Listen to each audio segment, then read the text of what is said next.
자, 오늘 15강 성벽 재건의 방해에 대해서 함께 살펴보도록 하겠습니다. 자, 이 성벽은 느헤미야의 동료와 또 이스라엘 백성들이 거기에 동의해가지고 성벽 재건이 시작되게 돼요. 그 배경에 대한 건 지난주 14강에 잘 살펴보았고요. 자, 이렇게 성벽이 재건되기 시작하는데 순탄하게 이루어진 것만이 아니라 여러 가지 방해에 부딪히게 돼요. 자, 느헤미야 2장 18절 말씀 보면 또 저희에게 하나님의 선한 손이 나를 도우신 일과 왕이 내게 이른 말씀을 고하였더니 그랬죠. 그러니까 느헤미야가 지금 하나님의 말씀을 전한 거예요. 그러니까 하나님의 말씀 그대로 전했더니 이스라엘 백성들이 일어나 건축하자, 이렇게 이스라엘 백성들이 동의를 한 거죠. 그래서 모두 힘을 내어 이 선한 일을 하려 하매, 여기 선한 일이라고 하는 것은 성벽을 재건하는 일이죠. 하나님의 뜻을 이루는 일이 바로 선한 일이에요. 그러니까 느헤미야는 하나님의 말씀을 전하고 그 하나님의 말씀을 느헤미야를 통하여 들은 이스라엘 백성들이 그 일에 동참해 갖고 나갈 때 하나님의 역사가 일어났다는 거죠. 그러니까 하나님의 말씀에 성취되기 위해서는 이 두 가지가 같이 잘 이루어져야 돼요. 말씀을 전하는 자와 또 말씀을 받는 자가 하나가 되어가지고 하나님의 그 뜻을 이루려고 할 때에 그때 바로 하나님의 역사가 일어나게 된다는 거죠. 그래서 저와 여러분들이 행하는 모든 일들도 하나님의 말씀을 붙잡고 그 말씀에 순종하며 나갈 때 오늘 하나님께서는 내가 하고자 하는 그 일에 역사해 주셔서 반드시 형통의 열매를 맺게 하실 줄 믿으시기를 바랍니다. 이렇게 성벽 공사가 잘 진행되는 것 같았어요. 그런데 바로 이스라엘 백성들을 시기하는 이방인들의 방해가 있게 돼요. 그래서 이 방해는 두 가지로 나타나요. 방해는 외적인 방해가 있고 외부의 방해가 있고 또 내부의 방해도 있었다는 거죠. 어떻게 보면 외부의 방해는 내부의 사람들이 집결하고 서로 독려하고 믿어주는 가운데 힘을 내서 외부의 방해는 견뎌낼 수가 있어요. 근데 정말 힘든 것은 내부의 방해, 내부. 그러니까 하나가 되지 못하는 것. 같은 말씀을 가지고 나아가는데 그 하나가 되지 못하는 게 가장 힘들죠. 이 성벽 방해에도 이와 같이 외부적인 방해가 있었고 내부적인 방해가 있었죠. 이 외부적인 방해는 느헤미야를 따르는 이스라엘 백성들이 그 이방인들의 시샘에 현혹되지 않고 견고히 하나님의 말씀을 지키면서 이 외부적인 방해를 이기게 돼요. 그래서 첫 번째로 이 외부적인 방해는 비웃죠. 이방인들이 성벽 공사하는 이스라엘 백성들을 비웃어요. 야, 너희들 해봐야 얼마나 하겠냐. 너희들이 그 쌓는 것 여우가 올라가도 무너진다 하면서 막 비웃어요. 그러나 이러한 비웃음에 상처 있고 우리가 위축될 수도 있잖아요. 그런데 이스라엘 백성들이 단합하는 가운데 이 비웃음을 너끈히 이겨냈죠. 그랬더니 두 번째로는 무력 행사로 나와요. 그래서 전쟁을 일으키려고 하죠. 그러니까 비웃어서 안 되니까 이제 힘으로 이제 부딪히려고 하는 거예요. 그래서 힘으로라도 저 성벽을 무너뜨려야겠다. 이게 이제 힘으로 밀고 나오려고 하죠. 그래도 이스라엘 백성들이 전쟁을 일으키려고 하니까 공사하는 그 바쁜 가운데서도 칼과 창을 들고 공사를 한 거예요. 또 일부는 방비하면서 지금 이 이방인들이 정말 우리를 쳐들어올 것인가, 이렇게 주변을 또 방비하는 사람, 보초서는 사람도 세우고 하면서 이렇게 견뎌내요. 그랬더니 이것도 안 되니까 이제는 느헤미야, 지도자인 느헤미야를 암살하고자 했죠. 죽이려고 한 거예요. 그래서 외부적인 방해 이 세 가지를 이제 하나하나 이제 먼저 살펴보고 그 다음에 뒷부분에 가서 내부적인 방해, 그래서 여기에는 귀족층들의 방해도 있었고, 그러니까 이스라엘 백성들이 성벽을 공사할 때 100% 하나가 되지 못했던 거예요. 거기에서 귀족층들이 좀 이렇게 방해하기도 하고 업신여기기도 하고 또 이 이방인들과 같이 있었던 유대인들은 오히려 자기를 도와달라 그래요. 와가지고 우리를 좀 방비해달라. 정말 이와 같이 내부적인 많은 방해도 있었다는 것을 오늘 15강 교제를 통해서 우리가 살펴보게 돼요. 오늘 이 강의를 통해서, 이 교제를 통해서 우리가 하나님의 일을 할 때 순탄하게 될 때도 있지만 이러한 방해도 있을 수 있다는 거예요. 이러한 방해가 있을 때 저와 여러분들의 외부적인 방해는 우리가 똘똘 뭉쳐서 하나됨으로 이겨낼 수 있다는 것을 깨달을 수가 있고, 또 내부적인 방해가 있다 할지라도 거기에 현혹되지 않고 내 자리를 지키고 하나님의 뜻을 붙잡고 나아가면 내부적인 방해도 이겨낼 수 있다는 것을 우리가 오늘 배울 수가 있는 거예요. 그래서 오늘 15강을 통해서 이 두 가지 방해를 살펴보도록 하겠습니다. 첫 번째, 이제 외부적인 방해인데요. 성벽 공사에 대해 분노하며 비웃었다. 그래서 대표적인 두 사람, 산발랏과 도비아를 우리가 생각해 볼 수가 있죠. 산발랏은 호론 사람이에요. 거기에다가 밑줄에다가 호론 적으시면 되겠죠. 호론 사람 산발랏. 느헤미야 2장 19절에 호론 사람 산발랏이 있죠. 이들이 우리를 업신여기고 비웃었다고 얘기하고 있죠. 또 느헤미야 4장 1절에도 산발랏이 우리가 성을 건축한 다음을 듣고 어떻게 해요? 크게 분노하고 그러면서 비웃었다고 얘기하고 있죠. 그러면서 2절에 자기 형제들과 사마리아 군대 앞에서 말하여 가로되 이 미약한 유다 사람들이 하는 일이 무엇이냐? 스스로 견고케 하려는가? 또 제사를 드리려는가? 이렇게 해서 하나님 앞에 예배 드리려고. 이게 전부 다 비꼬는 거죠. 반어법이에요. 반어법. 진짜 몰라가지고 물음표를 던지는 게 아니라 너희들이 해봐야 안 된다는 거예요. 그러니까 반어법으로서 전부 다 이게 비꼬듯이 얘기하는 거죠. 이게 공동 번역이 더 실감나게 번역이 되어 있는 거죠. 자기 일족들과 사마리아의 세력가들 앞에서 빈정거리는 소리를 했다는 거죠. 이 산발랏이 뭐라고 했냐면, 유다 놈들, 그다음 말라빠진 것들이 뭘 한다는 거지? 아니 바빌론에서 포로 생활하다가 왔으니 다 말랐을 거 아니에요. 무슨 힘이 있어요? 그러니까 저런 힘도 없는 놈들이 어떻게 성벽을 쌓겠냐는 거죠. 또 누가 가만히 내버려 둘 줄 알고 제사를 드린다고, 하루에 일을 끝낸다고, 불타버린 잿더미 속에서 돌들을 꺼내 쓴다고, 전부 다 비꼬면서 이렇게 이스라엘 백성들의 마음을 약하게 한 거예요.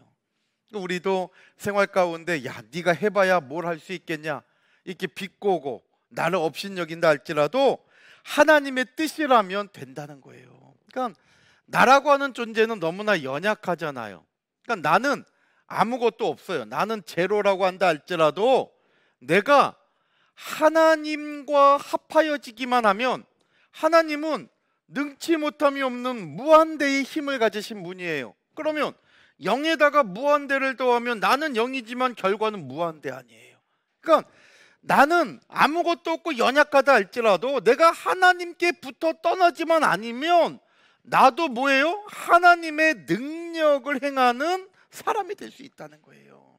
그러니까 내게 능력 주시는 자 안에서 내가 모든 걸 할 수 있다고 빌립보서 4장 13절에 바울이 고백하잖아요. 바울은 내가 한 게 아니에요. 나에게 능력 주시는 하나님으로 인하여 한 거예요. 그러니까 시편 73편 28절 말씀 볼 때에도 하나님께 가까이 함이 복이라 그랬잖아요. 왜? 하나님은 모든 능력이 있으신 분이니까. 그러니까 나는 못해도 하나님은 다 하셔요. 마태복음 17장 26절에 나 사람은 할 수 없으되 하나님으로서는 다 하실 수 있느니라. 마태복음 19장이에요. 마태복음 19장 26절 볼 때 나는 못해도 하나님은 다 하실 수 있는 거예요. 하나님은 무한대. 그러니까 그 하나님께 가까이 하는 사람은 반드시 복 있는 사람이 될 수 있다는 거예요. 그래서 오늘 아무리 참 우리를 비웃고 업신여기는 사람이 있다 할지라도 하나님이 함께 하시면 비록 그때가 더딜지라도 반드시 형통케 되어지는 역사가 있다는 것을 꼭 믿으시기를 바랍니다. 두 번째로 도비아는 암몬 사람이에요. 암몬. 요단강 건너편에 있는 암몬. 이 암몬 사람이에요. 이 암몬 사람 도비아도 방해하는데 4장 3절에 암몬 사람 도비아는 곁에 섰다가 이 산발랏 곁에 있다가 덩달아 비웃는 거예요. 막 저들의 건축하는 성벽은 여우가 올라가도 무너지겠다. 이것은 해봐도 안 된다는 거죠. 여우가 얼마나 무겁긴 합니까? 코끼리가 올라가야 무너진다고 해야 말이 되지. 여우가 올라가서 무너질 정도면 그거는 담도 아니죠. 근데 야, 니들이 쌓는 것은 여우가 올라가도 무너진다. 고양이가 올라갔는데 호랄락 무너진 거나 마찬가지죠. 그러니까 너희들이 하는 거 아무 소용이 없다는 거죠. 그러나 정말 이러한 방해 속에서도 이스라엘 백성들이 하나님의 뜻을 붙잡고 나간 거예요. 그래서 114페이지 세 번째 그 대응을 보면 하늘의 하나님이 형통케 하신다고 그들은 대답을 하고 믿죠. 오히려 하늘의 하나님이 우리로 형통케 하시리니, 우리가 하나님의 말씀에 의지해서 일을 하면 형통케 하시는 분은 하나님이라는 거예요. 그러니까 아무리 우리를 비웃고 아무리 우리를 조롱하는 세력이 크다 할지라도 하나님이 명령하신 일은 반드시 형통케 된다는 것을 믿으시기를 바랍니다. 그러면서 하나님께 신원해 달라고 호소했어요. 그러니까 4장 3절까지 느헤미야 4장 3절까지 산발락과 도비아가 비웃었잖아요.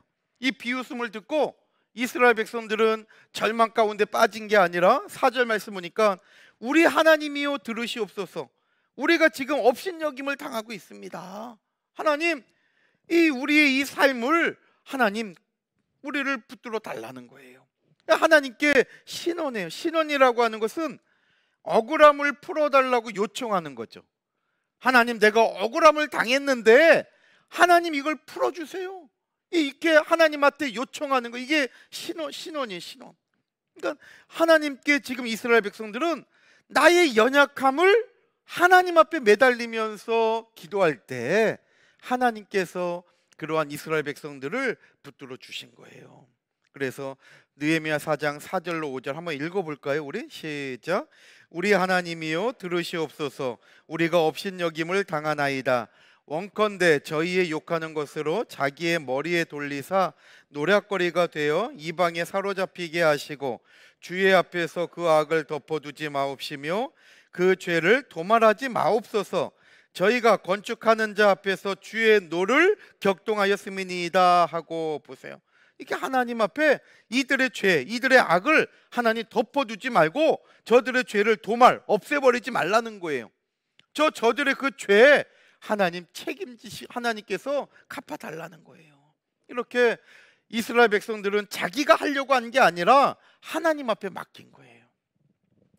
이렇게 해서 안 되니까 두 번째로 물리적인 수단을 동원했죠. 이게 바로 이제 전쟁까지 일으키려고 한 거예요.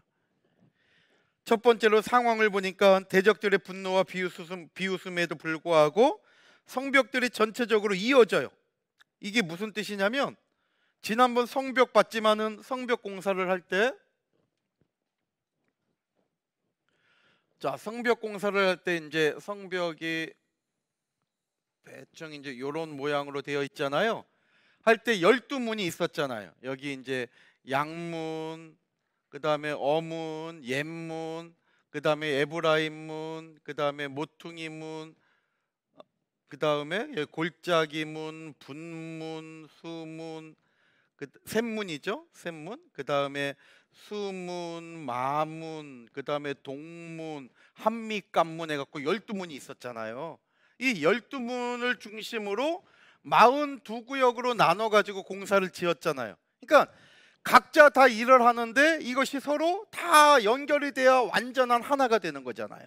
그러니까 지금 전체적으로 이어졌다는 것은 각각 끊어져 갖고 각 구역별로 다 끊어져 갖고 공사를 하는 것이 이제 어느 정도 높이가 맞춰져서 이제 막 가고 있다는 거예요. 그러면 이게 안 세워지기를 원치 않는 사람들이 볼 때에는 착착착착 시간이 지나면서 하루가 다르게 막 연결되고 담이 높아가는 거 볼 때에 얼마나 조급하겠어요, 이 사람들이 볼 때에는. 그러니까 전체적으로 이렇게 이어지고 높이도 절반 정도까지 막 올라가는 거예요. 느헤미야 4장 6절에 성을 건축하여 전부가, 이 예루살렘 성을 건축하는데 전부가 연락되고 고가 절반이 미쳤다고 얘기하고 있잖아요. 그러니까 이런 상황이 막 비웃고 방해하는데도 이런 상황이 되니까 야, 이거 이렇게 계속 놔두다가는 진짜 올라가겠다 싶으니까 이제 물리적인 힘을 가해가지고 방해하려고 한 거예요. 그게 이제 전쟁까지 일으키려고 한 거죠. 그래서 대적들이 심히 분노해요. 이것은 이전보다 더 지금 이 산발락과 도비아 같은 이방인들이 열받아 있다는 거죠. 그래서 두 번째 동그라미 보니까 전쟁까지 일으키려고 한 거예요. 느헤미야 4장 8절에 다 함께 꾀하기를 예루살렘으로 가서 쳐서 요란하게 하자 그랬잖아요. 여기 쳐서 동그라미 치세요. 이 쳐서라는 단어가 밑에 설명이 되어 있죠. 밑에 라함이라고 하는 단어인데, 이 라함이라고 하는 단어가 이것이 전쟁하다라는 뜻이 있어요. 싸우다, 전쟁하다. 라함, 싸우다, 전쟁하다라는 전쟁 적으시면 되죠. 그 위에 1번 상황에는 높이도 절반 적으시면 돼요. 밑줄에 절반 정도로 올라갔고. 그래서 느헤미야 4장 11절에 이어지는 말씀 보니까 우리의 대적은 이르기를 저희가 알지 못하고 보지 못하는 사이에, 이건 뭐예요? 야, 우리가 알지도 못하고 보지 못하는 사이에, 이건 뭐예요? 기습적으로지, 기습적으로. 그러니까 전쟁을 일으키는데 기습적으로 우리가 쳐서 저 성 건축하는 것을 못하게 하자. 정말 이렇게 계략을 쌓은 거죠. 그래서 우리의 대적 이방인들이 이르기를 저희가 이스라엘 백성들이 알지 못하고 보지 못하는 사이에 우리가 기습적으로 저희 중에 달려 들어가 가지고 살육하여 이 성벽 역사를 그치게 하자. 이렇게 계략을 세운 거죠. 이렇게 대적들은 이스라엘을 기습적으로 공격하여 살해하고 공사를 중단시키려고까지 했던 거예요. 이러할 때 이스라엘 백성들은 어떻게 대응했느냐? 아까 첫 번째 막 비웃고 할 때 하나님께 매달렸잖아요. 근데 이번에는 하나님께 매달리기만 한 게 아니라 우리가 할 건 하는 거예요. 하나님께 기도하면서 하나님 신원해 달라고, 저들의 죄를 도말하지 마시고 하나님 기억해 달라고, 이렇게 하나님께 기도하면서도 막상 전쟁의 위기에 오니까 이스라엘 백성들도 전쟁 준비를 한 거예요. 그래서 칼과 창과 활로 무장하면서 이 대적들의 공격을 대비하고 성벽 공사를 계속 이어간 거예요. 4장 13절에 이어지는 말씀 보면 내가 성 뒤 낮고 넓은 곳에 백성으로 그 종족을 따라 칼과 창과 활을 가지고 서게 하고, 그래서 이와 같이 칼과 창과 활을 가지고 서게 했다는 거죠. 여기 낮고 넓은 곳, 이것은요 히브리 원문에 보면 최상급이에요. 그러니까 가장 낮고 가장 넓은 곳이에요.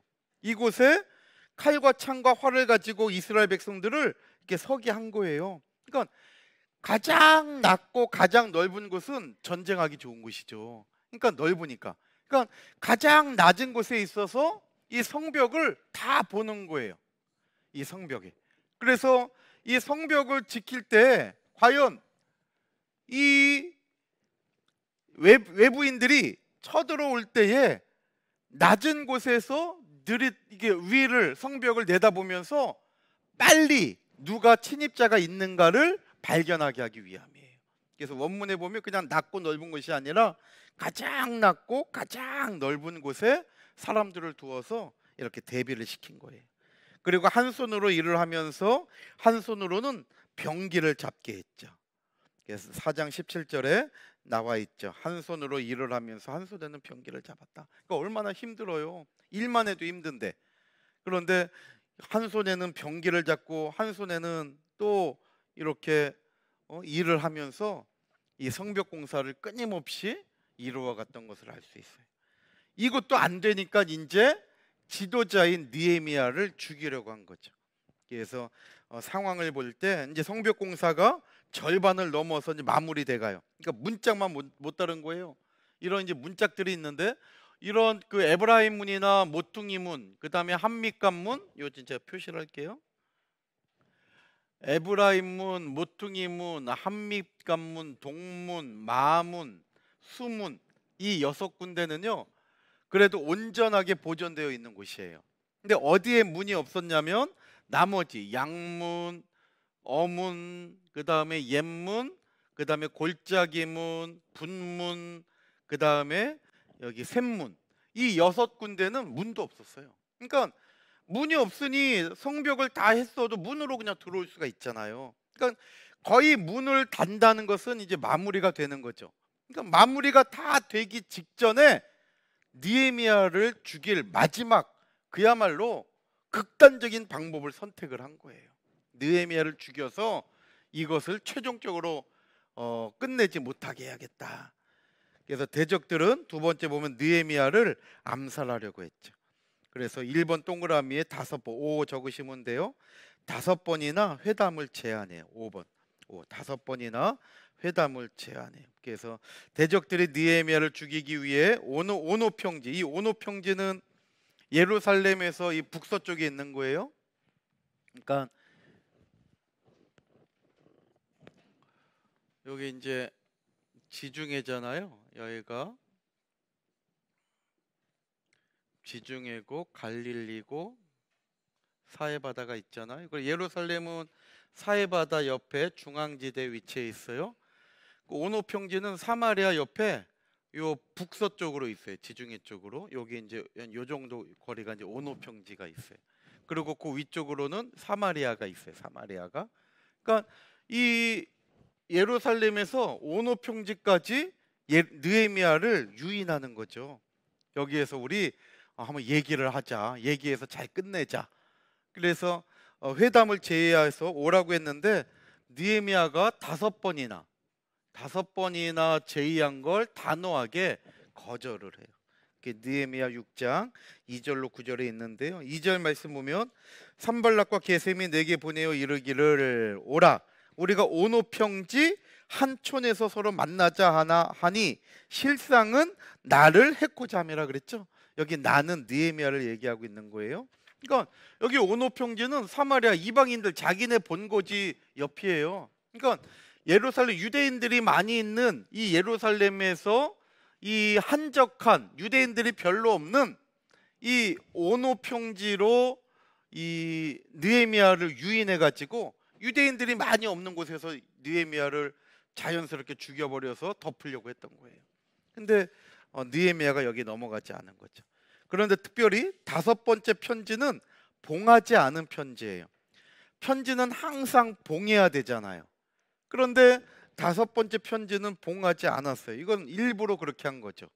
그래서 느헤미야 6장 5절에 산발랏이 5번째는 그 종자의 손에 봉하지 않은 편지를 들려 내게 보내었는데 그랬잖아요. 왜냐하면 편지를 봉하지 않으면 이 전달하는 사람이 중간에 볼 수 있잖아요. 이걸 보라고 봉하지 않은 거예요. 보라고. 그럼 보면은 그 내용을 갖다가 사람들한테 자꾸 얘기하게 해가지고 헛소문을 자연스럽게 퍼뜨리게 하려고. 그러니까 얼마나 악독한 사람이에요. 정말 우리가 일반적으로 상상할 수 없는 일들을 펼쳐낸 거죠. 그래서 느헤미야가 바사 왕에게 반역하려고 한다. 이런 거짓 소문, 밑줄에다가 소문 적으세요. 거짓 소문이 퍼지게 함으로 유다 사람들과 이방 사람들을 선동하려는 간악한 술책이었다는 거죠. 그래서 느헤미야를 이렇게 궁지에 몰려고 하는 아주 악한 의도가 있었던 걸 알 수가 있어요. 그러나 끝까지 느헤미야는 단호히 거절하고 하나님께 내 손을 힘있게 해달라고 간절히 기도했죠. 그래서 느헤미야 6장 8절로 9절에 너희가 이렇게 느헤미야가 지금 오해를 받게 된 거예요. 바사 왕을 반역한다. 이렇게 성벽을 다 세우려고 하는 것은 온전하게 성벽이 되면 여기에서 이스라엘 백성들이 성전을 중심으로 독립하려고 한다. 왜냐하면 지금 바사 왕의 지배, 바사 제국이 지배하에 있잖아요. 그런데 독립을 해가지고 이제 바사 제국에다가 세금 같은 것을 안 내려고 한다는 거예요. 이렇게 헛소문을 퍼뜨린 거죠. 이걸 느헤미야가 듣고 가만히 있지 않았어요. 이거 헛소문이니까. 그러니까 나는 그렇지 않다. 이것은 내가 그렇게 한 것이 아니라는 것을 느헤미야가 정확하게 밝혀요. 그래서 느헤미야 6장 8절에 너의 말한 바 이런 일은 없는 일이요 네 마음에서 지어낸 것이라. 이거 산발랏이 지어낸 것이다.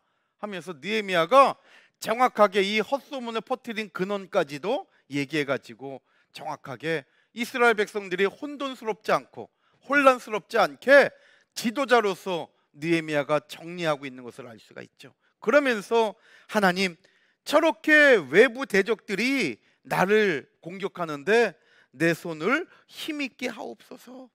하나님, 내 손을 하나님 붙들어 달라고 간절히 기도하는 것을 9절에서 우리가 볼 수 있는 거죠. 이와 같이 대적들은 느헤미야를 계속적으로 이렇게 사지로 몰아넣고 있었어요. 이것도 안 되니까 이제 제사장 스마야를 매수했죠. 당시 제사장인 이 스마야를 매수해가지고, 스마야가 어느 날 갑자기 성벽 공사하는데 나타나지 않아요. 제사장이니까 일은 안 하더라도 이렇게 보고 백성들을 독려하고 이러한 일들을 하는데 한참 동안 안 나타나요. 그러니까 느헤미야가 궁금해가지고 스마야한테 찾아갔잖아요. 그러니까 제사장이니까 성전에 있을 거 아니에요. 그러니까 성전에 가서 무슨 일이 있나, 몸이 안 좋은지 이 스마야를 살피는데 갑자기 스마야가 자기가 계시를 받았는데 이방 사람들이 느헤미야 너를 죽이려고 하니까, 느헤미야는 평신도 지도자예요. 평신도예요. 제사장이 아니라. 그러니까 너를 죽이려고 하는데 너 오늘 밤에 너 죽는다. 그러니까 나랑 같이 성소에 숨어 있자. 성소는 아무나 못 들어오잖아요. 어떻게 보면 안전한 곳이죠. 그러나 반대로 성소는 제사장만이 들어갈 수 있는 곳이잖아요. 그러니까 느헤미야는 제사장이 아니기 때문에 성소에 들어가면 안 돼요.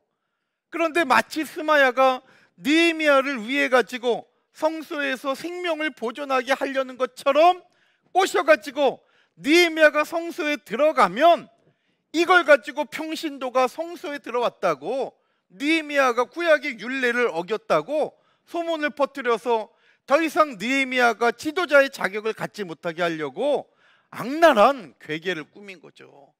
그런데 여기에도 느헤미야가 이 사실을 느끼고 하나님의 은혜 가운데 성소에 들어가지 않았잖아요. 나 같은 거 오늘 밤 정말 하나님이 정말 나를 죽게 놔둔다면 나는 그럼 죽어야 된다는 거예요. 자기의 목숨까지도 하나님께 맡기고 담대하게 나간 거죠. 그래서 느헤미야는 이러한 매수된 스마야의 이 간악한 계략에도 넘어가지 않은 거예요.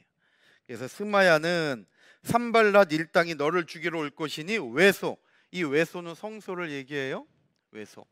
우리가 이제 성막이나 또 무슨 솔로몬 성전이나 스룹바벨 성전 다 마찬가지예요. 지성소가 있고 성소가 있죠. 근데 지성소는 정방형이고 성소는 지성소의 2배 직사각형이에요. 근데 문은 성소에서 하나밖에 없어요. 지성소 가려면 따로 들어가는 문이 있는 것이 아니라 성소를 통해서 지성소를 들어갈 수 있잖아요.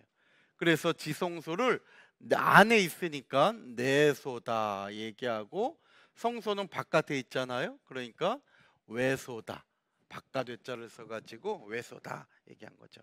그래서 여기 외소라고 하는 것은 바로 이 성소를 얘기하는 거예요. 그래서 성소에 들어가자. 근데 이 성소에는 제사장만이 들어갈 수 있잖아요. 제사장까지. 일반 사람들은 이 성소에 들어갈 수가 없죠. 그래서 116페이지 3번에 1번 동그라미에는 도비야와 산발랏은 제사장 스마야 적으시면 되고, 2번 동그라미에는 외소, 성소 적으시면 되겠죠. 그래서 느헤미야 6장 10절에 스마야가 두문불출하기로 내가 느헤미야가 갔죠. 저가 이르기를 저희가 너를 죽이러 올 터이니 우리가 하나님의 전으로 가서 외소 안에 있고 그 문을 닫자. 여기 외소는 성소를 얘기하는 거예요. 필연 밤에 와서 너를 죽이리라. 이렇게 느헤미야를 이렇게 겁박을 주는 거죠.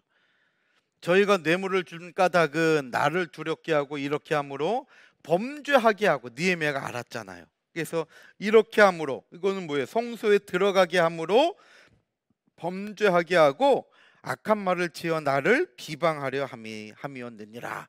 그래서 이 비방한다는 것은 느헤미야가 성소에 들어갔다, 이제 이런 말로 느헤미야를 곤경에 빠뜨리려고 한다는 거죠. 이게 느헤미야가 지혜로운 것도 있지만 하나님의 은혜인 거예요. 그러니까 하나님께서 이렇게 하나님의 일을 하는 사람은 지켜주시고 보호해 주신다는 거죠. 세 번째 동그라미 117페이지에 느헤미야는 저들의 음모를 깨닫고 단호히 거절하고서 하나님께 기도해요. 그래서 느헤미야서 6장 14절에 내 하나님이여, 도비야와 산발락과 여선지 노아다와 그 남은 선지자들 무릇 나를 두렵게 하고자 한 자의 소위를 기억하옵소서. 느헤미야는 이 모든 억울한 일들의 원수도 내가 갚는 것이 아니라 하나님 기억해 달라고 하나님께 기도하면서 맡긴 거예요. 그러니까 하나님이 처리를 하시든지 안 하시든지 간에 더 이상 느헤미야는 자기가 억울해하거나 그러지 않은 거예요. 하나님께 맡기는 거죠. 오늘 우리도 인간관계 속에 또 신앙생활이나 가정생활이나 또 사회생활이나 여러 가지 만남의 속에 이러한 일들이 우리에게 나타날 수도 있잖아요. 이러할 때 우리에게 꼭 필요한 것은 하나님께 맡기는 거예요. 하나님께 맡기는 거. 그리고 정말 누가 나에 대해서 정말 잘못된 일을 퍼뜨린다면 그거에 대해서만큼은 정확하게 또 알게 해가지고 나를 따르는 백성들이 혼란스럽지 않게 해야 할 책임이 지도자에게는 있는 거예요. 그래서 느헤미야의 이 삶을 통해서 우리의 신앙도 이렇게 돌아볼 수가 있는 거죠. 이렇게 세 가지는 외부의 반대, 여기까지는 외부의 반대예요. 이제 4번은 내부의 반대예요. 그래서 내부의 반대가 몇 가지가 이제 괄호로 해서 이제 있죠. 자, 첫 번째, 공사에 참여하지 않은 드고와 귀족들이 있었죠. 드고와 사람들은 공사에 참여했어요. 드고와 일반 평민들은. 그런데 돈과 권력이 있는 귀족들은 거기에 함께하지 않았어요. 담붙이 아니했다. 이것은 흙날르고 이러한 일들을 같이 힘쓰는 일을 하지 않았다는 거예요. 드고와 귀족들이 참여하지 않음으로 말미암아 좀 이스라엘 백성들의 사기를 떨어뜨린 거죠. 또 두 번째로 같은 유대인들끼리 부정적인 말을 한 사람들도 있어요. 야, 이거 진짜 우리가 끝낼 수 있을까? 우리가 이거 감당할 수 있을까?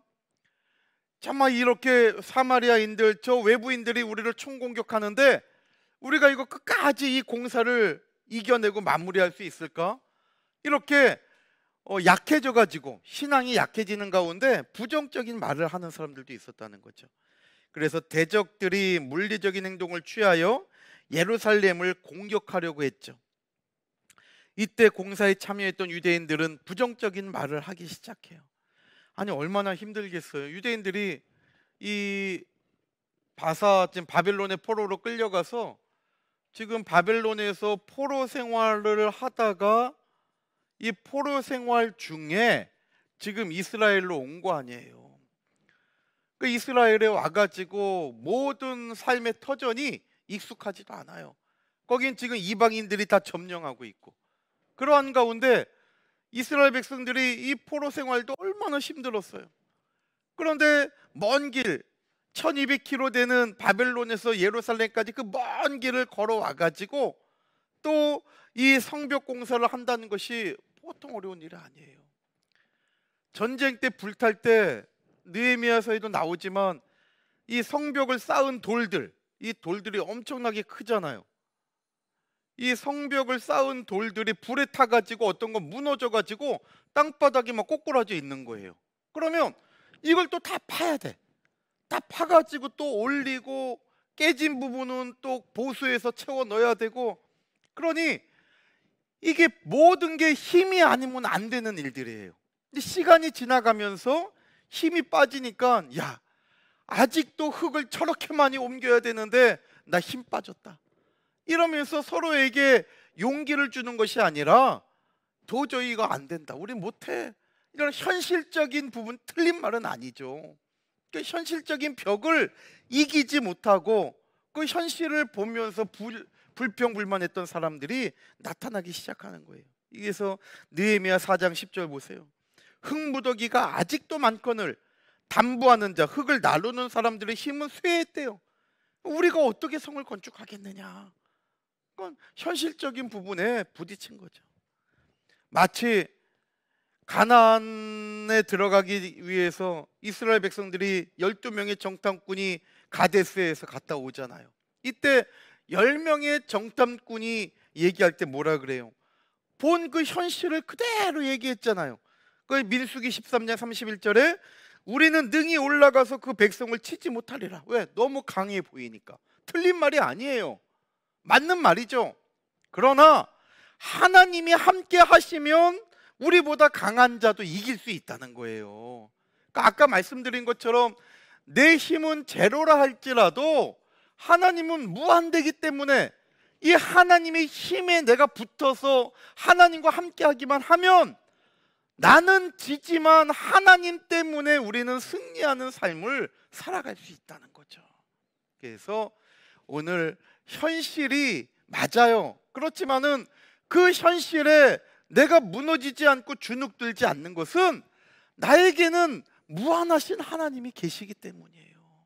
그래서 그 하나님을 붙잡고 사람에게 상처 있고 내 마음이 심란하고 또 내 삶이 물질의 문제와 지금 돌아가는 모든 일들, 정말 다른 환경을 보면 남의 집 자식들은 잘 되고 남의 집은 걱정이 없는 것 같은데 우리 집은 끊임없는 문제가 나를 괴롭게 한다 할지라도 저와 여러분들 끝까지 하나님을 의지하고 하나님을 붙잡고 가까이 나아간다면 반드시 나는 할 수 없지만 하나님의 능력이 나를 도와주심으로 말미암아 우리의 삶도 이기게 하실 줄 믿으시기를 바랍니다. 그래서 느헤미야는 한 사람을 두려워하지 말고 하나님을 두려워하며 담대히 싸우자, 이렇게 지쳐있는 이스라엘 백성들을 독려한 거예요. 하나님을 바라보자. 느헤미야 4장 14절 다 같이 한번 읽어볼게요. 시작. 내가 돌아본 후에 일어나서 귀인들과 민장과 남은 백성에게 고하기를 너희는 저희를 두려워 말고 지극히 크시고 두려우신 주를 기억하고 너희 형제와 자녀와 아내와 집을 위하여 싸우라 하였었느니라. 아멘. 보세요. 저희를 두려워하지 말고 지극히 크시고 두려우신 주를 기억하고. 그러니까 이건 뭐예요? 내가 어디를 보느냐에 따라 내 마음의 상태가 달라진다는 거예요. 그러니까 내가 넘어갈 수 없는 환경을 보면 우리는 약해지는 거예요. 그러나 그런 환경 속에 있다 할지라도 하나님을 보면 힘을 얻는다는 거죠. 그래서 오늘 나를 에워싸고 있는 그런 환경만을 바라볼 것이 아니라 나와 함께 하시는 하나님을 믿음의 눈으로 오늘 마지막 찬양할 때 내 눈을 열어주소서 그랬잖아요. 내 귀를 열어주소서. 정말 내 믿음의 눈이 하나님을 바라보고 내 믿음의 귀가 하나님의 음성을 듣게 할 때에 저와 여러분들의 삶은 이길 수가 있다는 거예요. 그래서 오늘 정말 여러 가지 일터와 모든 삶 가운데 나를 너무나도 작게 만들고 나를 보잘것없게 만드는 그런 환경을 바라보고 주눅드는 인생이 아니라 어떤 환경이 있든지 간에 하나님을 바라보고 힘있게 달려나가서 하나님의 역사를 이루어내는 주의 친백성들이 되시기를 주님의 이름으로 축원합니다. 그 다음에 세 번째, 대적의 근처에 거하는 유대인들이 있죠. 이들은 118페이지로 넘기세요. 10번이나 밑줄에 적으세요. 10번이나 성벽 공사 현장으로 찾아와서 지금 이 성벽 공사가 중요한 게 아니라 우리를 도와달라고, 지금 자기네가 위협을 받아서 못 살겠다고. 이방인들 옆에 사는 사람들도 있을 거 아니에요. 이 사람들이 우리를 좀 도와달라고 10번이나 와갖고 이렇게 한 거예요. 그러니까 이 사람들은 빌립보서 2장 21절에 있는 말씀처럼 자기 일을 구하는 사람이죠. 자기 일. 우리는 자기 일을 구하는 사람이 되면 안 된다는 거예요. 내 일도 구하지만 먼저 하나님의 일, 예수님의 일을 할 때 그때 하나님은 나의 일을 지켜주시는 거예요. 그래서 항상 우리는 하나님의 일과 내 일의 경계선상에 있어요. 그러니까 오늘 빌립보서 2장 21절의 말씀처럼 본다면 자기의 일과 예수님의 일이 있죠. 예수님의 일. 우리는 항상 이 경계선에서 선택을 하게 돼요. 근데 여기에서 자기의 일로 내가 선택해 갈 것이 아니라 우리는 주님의 일을 따라가야 된다는 거예요. 그래서 마태복음 6장 33절 말씀 볼 때에도 너희는 먼저 그의 나라와 그의 의를 구하라 그랬잖아요. 먼저예요, 먼저. 이것은 하나님께서 자기의 일을 하지 말라는 게 아니에요. 우선순위에 있어서 먼저 네 일을 먼저 하고 내 일을 나중에 하라는 것이 아니라 먼저 하나님의 일을 하고, 이것이 먼저죠. 먼저. 그 다음에 자기의 일이 두 번째라는 거예요. 두 번째. 그 다음에 우리의 일을 해야 된다는 거죠. 근데 우리는 살면서 이 우선순위가 바뀌는 순간 내 인생의 시간표는 꼬이게 돼 있는 거예요. 그래서 먼저예요. 이게 참 어려워요. 뭘 먼저 해야 될지. 그러니까 항상 먼저. 저는 제 개인적인 우선순위가 있어요. 제 우선순위는 먼저는 항상 산성교회. 일단 우리 교회가 평안하고 부흥이 돼야죠. 제 모든 시간 배열의 우선순위는 산성교회. 그리고 두 번째로 구속사의 말씀이 계속 갈 수 있도록 최대한 시간을 배려해서 나가는 거죠. 그 다음에 어떤 저의 개인적인 일이 펼쳐지는 것 같아요. 이걸 먼저 잡았다 할지라도 뭐가 있으면 이거 먼저 포기하게 되는 거죠. 하여튼 먼저 하나님의 말씀을 전하는 일들이 먼저 가는 거예요. 그러니까 일정이 오늘도 또 와갖고 일정이 생기니까는 뭐 계속 틀어져요. 뭐 뺄 수 있는 최대한 빼야 뭐게 되니까. 정말 우리의 삶에도 항상 우리의 일들에 있어서 먼저가 무엇인가를 찾아야 돼요. 마태복음 6장 33절에 먼저 그의 나라와 그의 일을 구하면 이 두 번째, 이 모든 것들은 당연히 따라오게 돼 있다는 거예요. 그래서 오늘 저와 여러분들도 정말 빌립보서 2장 21절에 바울이 빌립보 교회를 책망한 것처럼 너희가 다 자기의 일을 구하고 주님의 일은 구하지 않는구나, 이 안타까운 음성이 우리에게 해당되지 않도록 늘 하나님 아버지의 일을 우선시하고 예배를 우선시하는 거죠. 먼저 11조와 감사를 우리의 모든 물질에서 우선시 띄워놓는 거예요. 우리 시간에서 우선은 예배고 물질에서 우선은 11조와 감사예요. 이거는 먼저예요. 먼저. 나중에 남는 시간에 예배드리고 돈이 쓰고 남으니까 헌금하는 게 아니라 남은 거 하려고 그러면 절대 안 남아요. 먼저예요. 먼저. 그래서 항상 우리의 삶 가운데 먼저 구별해서 하나님 앞에 드릴 때 하나님께서 그리하면 이 모든 것을 너희에게 더하시리라 말씀하신 것처럼 내가 먼저 하나님을 향하면 그리하면으로 하나님께서는 나의 모든 것을 풍성하게 채워주실 줄 믿으시기를 바랍니다. 그 다음에 네 번째 마지막 보면 제사장 스마야와 여선지자 노아랴, 또 그 외에 많은 선지자들은 다 유대인들이잖아요. 그런 뇌물을 받고 느헤미야를 죽이려고 하고 느헤미야를 곤경에 빠뜨리려고 했잖아요. 그러니까 이와 같은 내부적인 방해가 있었다는 거죠. 전체적으로 이렇게 외부적인 방해와 내부적인 방해로 성벽 공사하는 것이 결코 형통치는 않았다는 거예요. 그러나 끝까지 이스라엘 백성들이 하나님의 말씀을 우선시하고 나아갈 때 느헤미야 6장 15절 말씀처럼 결국 52일 만에 성벽은 완공되고 말았다는 거예요. 결국. 그러니까 아무리 방해하는 사람들이 많다 할지라도 하나님의 말씀은 결국 성취되고 만다는 것을 알 수가 있어요. 그래서 저와 여러분들이 하나님의 뜻을 위해서 달려갈 때 외부적인 방해도 많고 내부적인 방해도 많다 할지라도 내가 포기하지 않고 멈춰서지 않으면 하나님의 역사는 반드시 때에 맞게 이루어진다는 것을 꼭 믿으시고 그 하나님의 일에 쓰임받는 우리 교회와 저와 여러분들이 다 되시기를 주님의 이름으로 축원합니다. 결론적으로 하나님께서는 대적의 꾀를 패하시는 분이에요.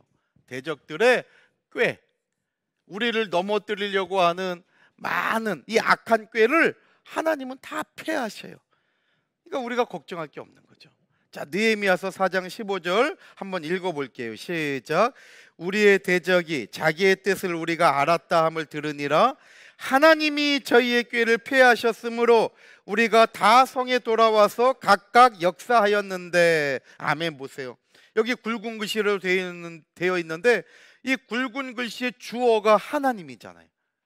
하나님이 폐하셨대요. 동사는 하나님이 폐하신 거예요. 뭘? 저들의 악한 꾀. 하나님. 그러니까 악한 꾀를 폐하시는 분은 하나님이에요. 그러니까 내가 이 악한 꾀를 이길 수 없다는 걸 아셔야 돼요. 나는 나를 공격하는 이 악한 세력들을 내 힘으로 이기기는 어려워요. 하나님이 그 악한 세력을 폐해 주셔야지 내가 이길 수 있다는 거예요. 그래서 이스라엘 백성들이 52일 만에 성벽을 이렇게 잘 끝낼 수 있었던 것은 하나님께서, 주어가 하나님이에요. 하나님께서 그들의 악한 꾀를 다 폐해 주셨기 때문에 가능했다는 거죠. 그래서 이 공동번역은 더 재미있게 번역을 해놨죠. 하나님께서 저희 계획을 어떻게 했어요? 뒤엎었다. 뒤엎었다. 우리도 뭐 하려고 했다가 야 그거 잘했어? 그러면 뒤집어졌어? 그러면 안 됐다는 소리잖아요. 우리를 악하게 하려는, 우리를 넘어지게 하려는 그 악한 꾀를 하나님이 다 뒤엎어 버리신 거예요. 뒤집어 버린다는 거. 절대 될 수 없다는 거죠. 그래서 아무리 우리를 괴롭히는 세력이 크고 내가 볼 때 야, 내 방해 세력이 너무나 커요. 내가 감당할 수 없다 할지라도 하나님이 한번 뒤엎어 버리면 참 그 어떤 세력도 우리를 이기지 못한다는 것을 꼭 믿으시기를 바랍니다. 그래서 오늘 이렇게 성벽 공사하는데 이러한 많은 방해들이 있었어요. 그러나 이 방해도 하나님만 바라보고 나갈 때 다 이길 수가 있었죠. 그 결과 이제 다음 주 16강에 볼 때에 이 성벽 재건이 완공될 수 있었던 거예요. 그러니까 성벽이 시작되어서 완공되기까지는 이 15강에 이 피비린 과정이 있었던 거예요. 얼마나 힘들어요. 아니 일하기도 힘든데 일하면서 칼과 창과 활을 가지고 일해야 되죠. 또 어떤 사람은 보초 쓰면서 전쟁에 대비해야 돼요. 이게 얼마나 바빠요. 참아 보면 사람들이 빼짝 말랐는데 힘도 없어갖고 막 바들바들 떨리고, 어떤 사람은 흙무더기에 깔리고, 이런 거 볼 때 야 나도 다치면 어떡하지? 이런 두려움이 막 생기면서 이 공사하는 게 얼마나 어려웠겠어요. 그러나 그런 모든 환경보다도 이 역사를 주관하시는 하나님을 바라봤더니 결국 성벽이 완공됐다는 것을 이제 다음 주에 살펴보게 되는 거예요. 오늘 우리가 행하는 구속의 역사도 마찬가지예요. 우리보다 큰 세력들이 얼마나 많아요. 이 대구를 복음화시켜야 되는데 이 대구가 너무나 커요. 우리에게는, 우리 교회는 이 대구 땅덩어리 비해서 보이지도 않을 정도로 너무나 작아. 나 산성교회 다닌다 하면 누가 알아주는 사람도 없어요. 너무나 작아. 그러나 우리는 이 구속사의 말씀을 흥왕케 해서 이 대구를 복음화하고 성시화시키는 하나님의 간절한 뜻을 이루어야 할 사명이 우리에게 있는 거예요. 너무나 힘들어요. 정말 이 흙을 날르다가 쓰러진 사람을 보는 것처럼 어떤 사람은 열심히 했는데 그 권사가 갑자기 안 보여. 어떤 집사님이 열심히 했는데 그 집사님도 갑자기 정말 내가 그 집사님 따라갈까 싶었는데 그렇게 열심히 한 분이 힘들다고 어느 날 갑자기 안 보여. 그럴 때 내 마음도 약해지잖아요. 내가 감당할 수 있을까? 그러나 하나님만 바라보고 이 구속 역사를 이루시는 그 아버지의 뜻을 내가 확신하고 믿음으로 나아가면 반드시 그 정해진 때에 이루어지는 열매를 오늘 저와 여러분들도 볼 수 있다는 거예요. 그래서 우리 산성교회가 끊임없이 나아가면서 외부의 많은 방해 속에서도 느헤미야를 중심으로 정말 믿고 하나가 되어서 정말 그 성벽 공사를 이루어낸 것처럼 저와 여러분들도 오직 말씀을 중심으로 똘똘 뭉치고 정말 서로 믿고 의지하고 나아가는 가운데 부정적이고 불평적인 말들을 버리고 정말 여러 가지 하나님의 뜻을 위하여 달려갈 때에 오늘 저와 여러분들도 구속사의 완성의 한때를 반드시 만나는 역사가 있다는 것을 확신하시기를 바랍니다. 기도하시겠습니다.